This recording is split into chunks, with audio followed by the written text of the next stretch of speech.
Chapter 2, Beyond Expectations. Suddenly, he found himself speeding along an unfamiliar country highway.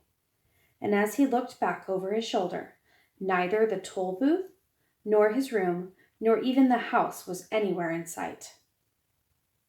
What had started as make-believe was now very real. What a strange thing to have happened, he thought, just as you must be thinking right now. This game is much more serious than I thought, for here I am, riding on a road I've never seen, going to a place I've never heard of, and all because of a toll booth which came from nowhere. I'm certainly glad that it's a nice day for a trip, he concluded hopefully, for at the moment, this was the one thing he definitely knew. The sun sparkled, the sky was clear, and all the colors he saw seemed to be richer and brighter than he could ever remember. The flowers shone as if they had been cleaned and polished, and the treetops that lined the road shimmered in silvery green. "Welcome to Expectations," said a carefully lettered sign on a small house at the end of the road. Information, predictions, and advice cheerfully offered. Park here and blow horn. With the first sound of the horn, a little man in a long coat came running from the house, speaking as fast as he could and repeating everything several times. My. Welcome, welcome, welcome, welcome to the land of expectations. To the land of expectations, to the land of expectations. We don't get many travelers here these days. We certainly don't get many travelers these days. Now, what can I do for you? I'm the weatherman. Is this the right road to Dictionopolis? Asked Milo, a little bowled over by the effusive greeting. Well now, he replied again. I don't know of any wrong way to Dictionopolis, so if this road goes to Dictionopolis at all, it must be the right road. And if it doesn't, it must be the right road to somewhere else, because there is no wrong road to anywhere. Do you think it will rain? I thought you were the weatherman, said Milo, very confused. Oh, no, said the little man. I'm the weatherman, not the weatherman. For, after all, it's more important to know whether there will be weather than what the weather will be. And with that, he released a dozen balloons that sailed off into the sky. Must see which way the wind is blowing, he said, chuckling over his little joke and watching them disappear in all directions. What kind of a place is Expectations? Inquired Milo, unable to see the humor and feeling very doubtful of the little man's sanity. Good question, he exclaimed. Expectations is a place you must always go before you get to where you're going. Of course, some people never go beyond expectations, but my job is to hurry them along whether they like it or not. Now, what else can I do for you? And before Milo could reply, he rushed into the house and reappeared a moment later with a long coat and an umbrella. I think I can find my own way, said Milo, not at all sure that he could. But since he didn't understand the little man at all, he decided that he might as well move on, at least until he met someone whose sentences didn't always sound as if they would make just as much sense backwards as forwards. Splendid, exclaimed the weatherman. Whether or not you find your own way, you're bound to find some way. If you happen to find my way, please return it. As it was lost long ago, I imagine by now it's quite rusty. You did say say it was going to rain, didn't you?" And with that, he opened the umbrella and looked up nervously. "I'm glad you made your own decision. I do so hate to make up my mind about anything, whether it's good or bad, up or down, in or out, rain or shine, expect everything, I always say, and the unexpected never happens. Now, please be careful. Goodbye, goodbye, goodbye, good."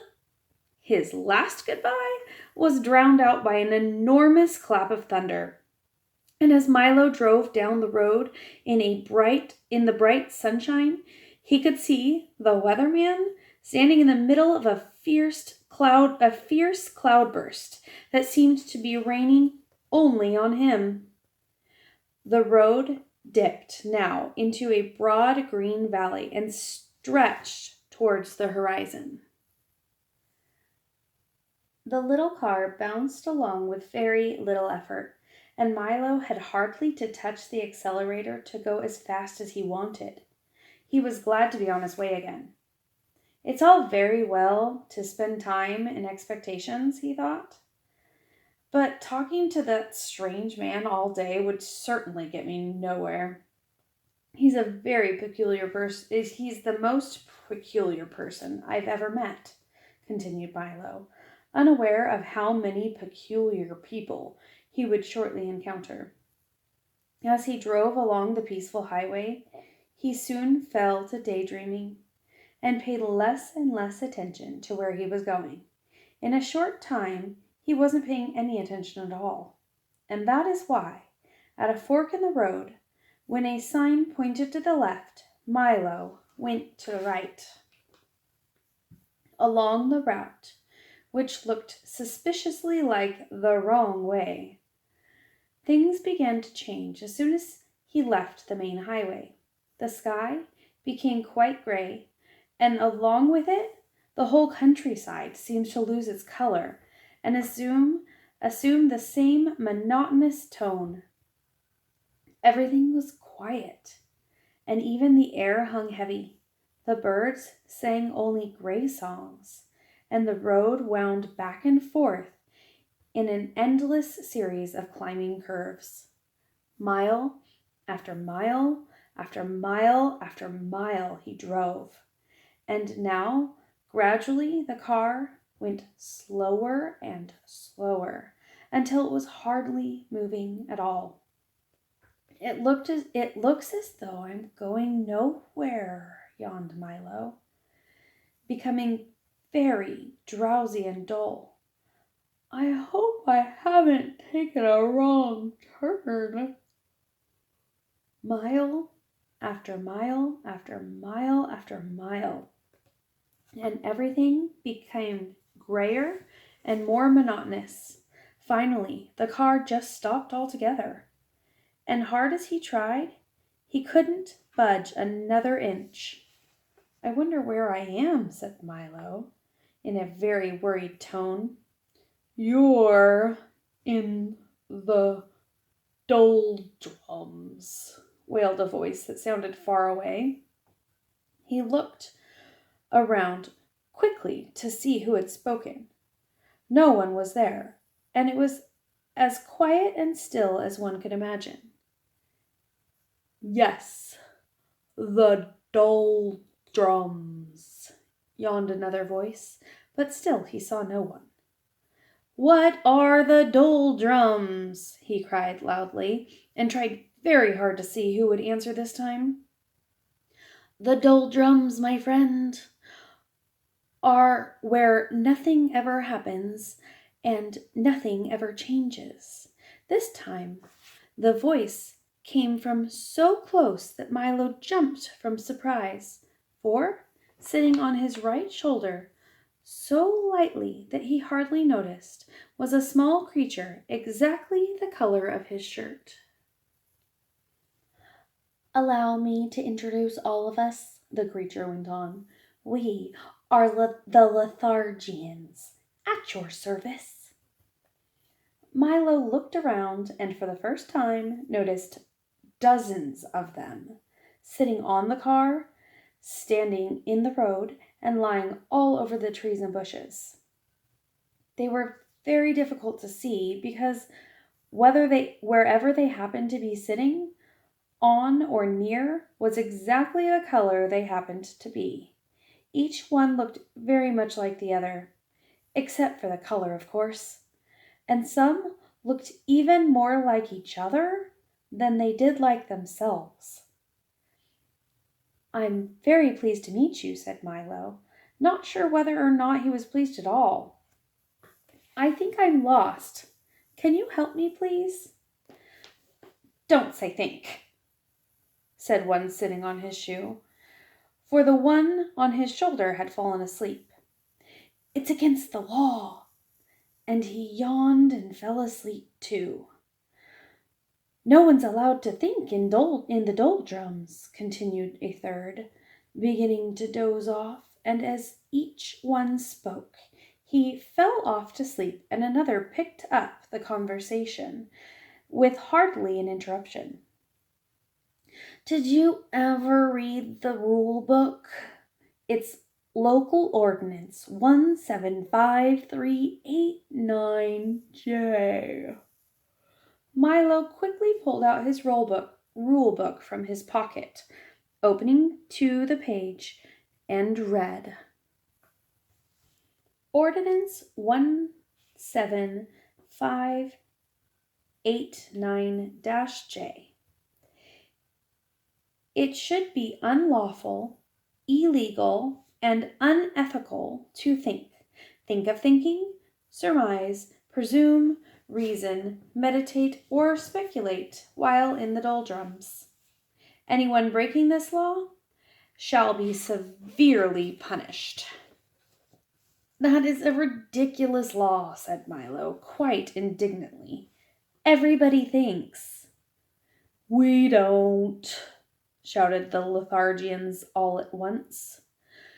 "And most of the time, you don't," said a yellow one sitting on a daffodil.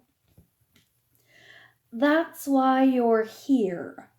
You weren't thinking, and you weren't paying attention either. People who don't pay attention often get stuck in the doldrums." And with that, he toppled off the flower and fell snoring into the grass. Milo couldn't help laughing at the little creature's strange behavior, even though he knew it would be rude. "Stop that at once," ordered the plaid one, clinging to his stocking. "Laughing is against the law. Don't you have a rule book? It's Local Ordinance 574381W. Opening the rule book again, Milo found Ordinance 574381W. In the doldrums, laughter is frowned upon, and smile is permitted only on alternate Thursdays. Violators shall be dealt with most harshly. "Well, if you can't laugh or think, what can you do?" asked Milo. "Anything as long as it's nothing, and anything as long as it isn't anything," explained another. "There's lots to do. We have a very busy schedule. At 8 o'clock we get up, and then we spend from 8 to 9 daydreaming. From 9 to 9:30 we take our early mid-morning nap. From 9:30 to 10:30 we dawdle and delay. From 10:30 to 11:30 we take our late early morning nap. From 11:30 to 12 we bide our time and then eat lunch. From 1 to 2 we linger and loiter. From 2 to 2:30 we take our early afternoon nap.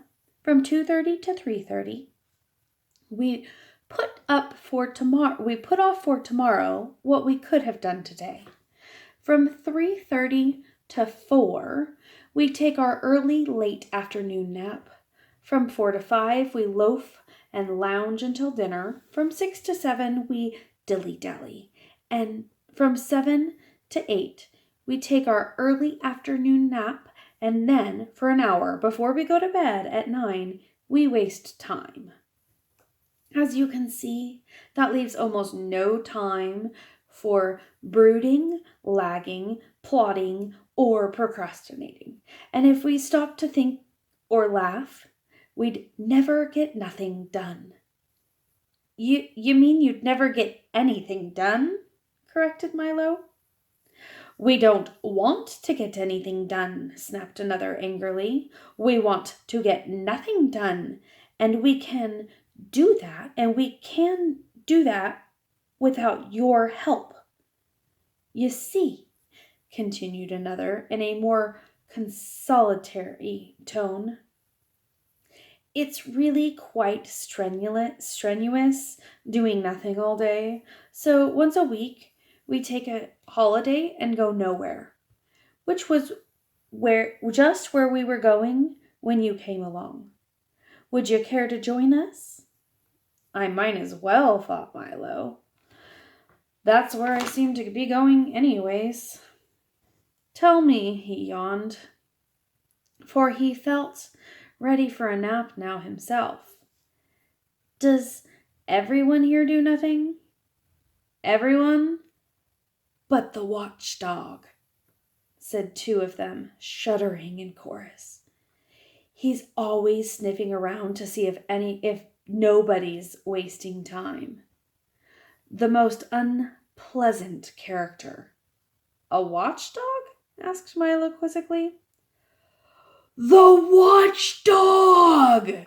Shouted another, fainting from fright, for racing down the road, barking furiously and kicking up a great cloud of dust, was the very dog of whom they had been speaking.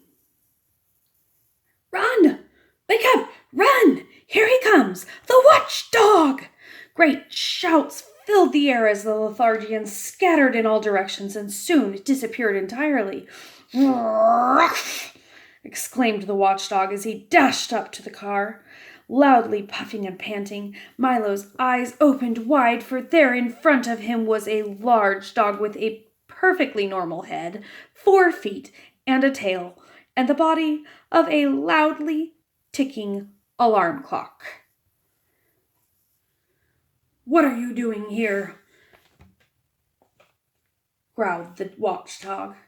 Just killing time, replied Milo apologetically. You see, killing time, roared the dog, so furiously that his alarm went off. It's bad enough wasting time without killing it, and he shuddered at the thought. Why are you in the doldrums anyways? Don't you have anywhere to go? I was on my way to Dictionopolis when I got stuck here, exclaimed Milo. Can you help me? Help you? You must help yourself, the dog replied, carefully winding himself with his left hind leg. I suppose you know why you got stuck? I guess I just wasn't thinking, said Milo. Precisely, shouted the dog as his alarm went off again. Now you know what you must do. I'm afraid I don't, admitted Milo, feeling quite stupid. Well, continued the watchdog impatiently, since you got here by not thinking, it seems reasonable to expect that in order to get out, you must start thinking. And with that, he hopped into the car. Do you mind if I get in? I love automobile rides. Milo began to think as hard as he could, which was very difficult, since he wasn't used to it. He thought of the birds that swim and fish that fly. He thought of yesterday's lunch and tomorrow's dinner. He thought of words that begin with the letter J and numbers that end in 3.